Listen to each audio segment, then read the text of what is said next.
Hi everyone, for my technology tool, I chose to research Pen Pal schools. And this is something that I've been thinking about with my own classroom for a long time, is trying to reach out and become pen pals with someone. But it's really hard to do that when you don't know anybody all over the world. So I'm really happy that I came across this tool because this is a way for your students to connect with people all over the world about many different topics. So when you go to penpalschools.com, it is a free program, which is amazing for all teachers. And there is a way to select what your student age would be. So my students are 7 to 8 years old, so I chose 7. And then now they will give me the option if I want to increase the age or not. But again, this is good for every grade level. So if you are teaching high school, it'll give you that option to select those ages. And then I can select a subject that I would like my students to be looking more into. Right now I'm just looking at all topics. And this is what your screen will look like. So there are many different things that your students can click on and look for, but I love the little stars on the side that say great for English learners because I have 2 ESL students in my classroom. So I am always constantly trying to find more resources that are applicable for them as well. So I'm going to kind of walk you through this Pen Pals program. If I click on one of these topics, so I'm going to click on protecting the planet because we do a nice unit on cause and effect of pollution.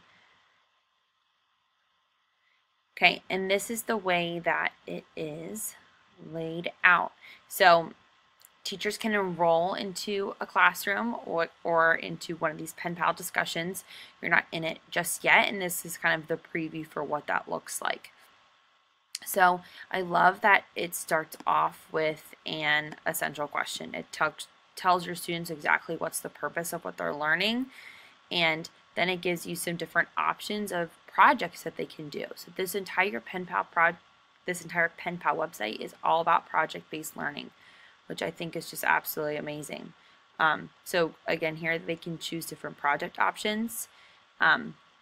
Here they can work on some collaborative lessons. So they will get a lesson and they will complete them, and then they are able to work with students on some of these different projects. So again, there's that collaboration piece, which is awesome. And then down here are the skills and standards. So whenever I logged in for the first time, it kind of walks you through each different aspect, and it tells you that each of their activities is linked to a specific standard based off their age. So here is the different standards. So like, for example, this one goes to reading comprehension skills, writing, science, technology skills, social emotional skills, again, hitting that collaboration, empathy, curiosity, and the participation. So I absolutely love this. I'm really excited that I found this. If you go to the preview button here,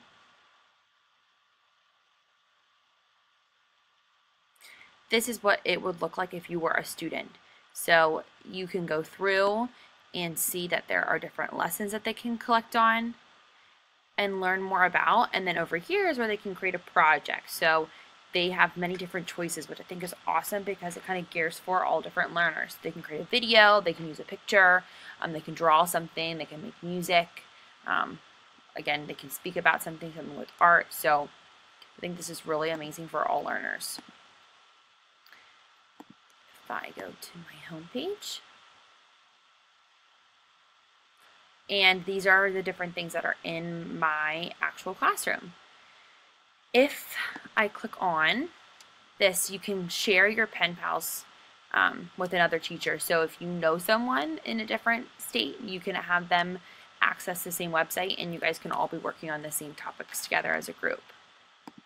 That's just for notifications. And then this is also if you want to add a person to be working with your class. So when thinking about the social presence model, the affective association, this is just basically how emotionally involved is your student in this program. And I think this might be pretty obvious that the students are writing to each other, and after so long, when you're connecting with someone, you're going to build a relationship with them. So this program allows for them to be emotionally connected. The number 2, community cohesions, is, you're working with people from all over the world. So you are creating that sense of community.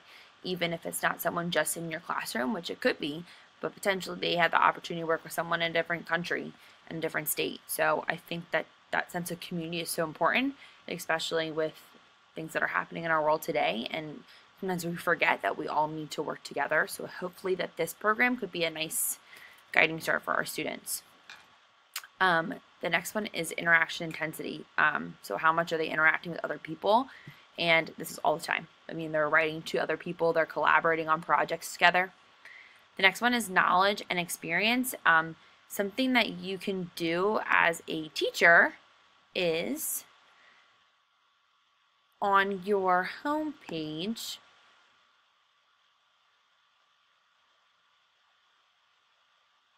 I'm sorry.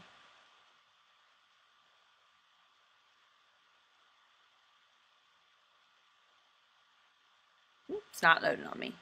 Sorry, my internet at my school is never the best. But if you go to your home page, there's a way for you to actually assign your students a level of difficulty. So when you're looking at all the different projects, you can kind of click on which different level you would like your students to complete. So there is a beginner, there's an advanced, and I believe there's one in the middle. So if I would click on preview lessons, this is what I can see that my students are going to be doing.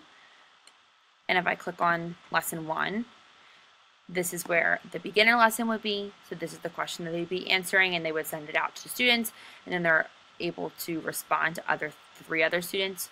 There's an intermediate lesson or question, and then there's an advanced. So I think that really hits that knowledge piece, and if they are coming to school with not as much background knowledge, then we're able to kind of differentiate and give them what they need in order to be successful in that task.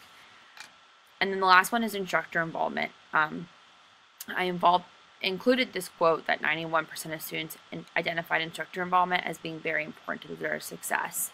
So I think it's just really important that you're making sure that you are involved somehow in your class, whether you are commenting on what your students are doing if you're in this pen pal, or if you are kind of guiding them through. In this program, you can go to something called a showcase, and you can showcase your classroom's work.